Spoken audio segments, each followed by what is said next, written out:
बना देहलू तो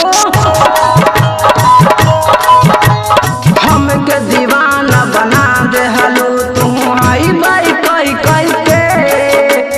हमके दीवाना बना देहलू तू हाई बाई कई कई के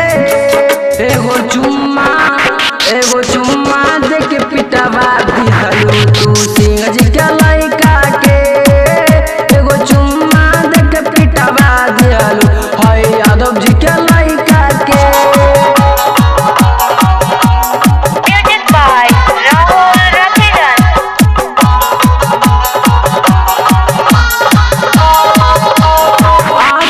गजरा बाल में गजरा जब तू रानी लगबलू दूसरा के हम बात का करी घर में झगड़ा लगबलू आँख में गजरा बाल में गजरा जब तू रानी लगबलू दूसरा के हम बात का करी घर में झगड़ा लगबलू केहू देख न पाई चाहे केहू देख न पाई नायिका मॉडल के चाहे केहू देख न पाई नायिका मॉडल के एगो चुम्मा दे के पिटवा दिहलू तू सिंह जी के लइका के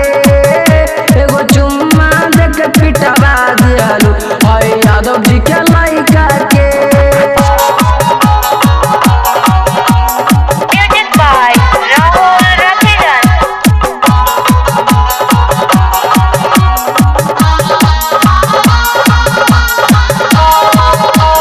चढ़ल जवानी तोहर गोरी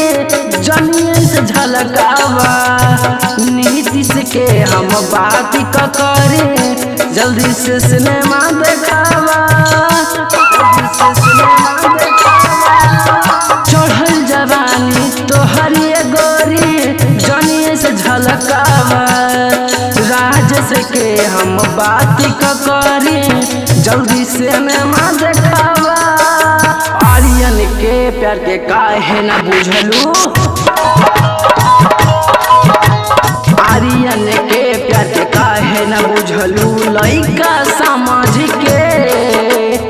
आर्यन के प्यार के काहे न बुझलू लइका समाज के एगो चुम्मा दे के पिटवा दिहलू तू सिंह जी के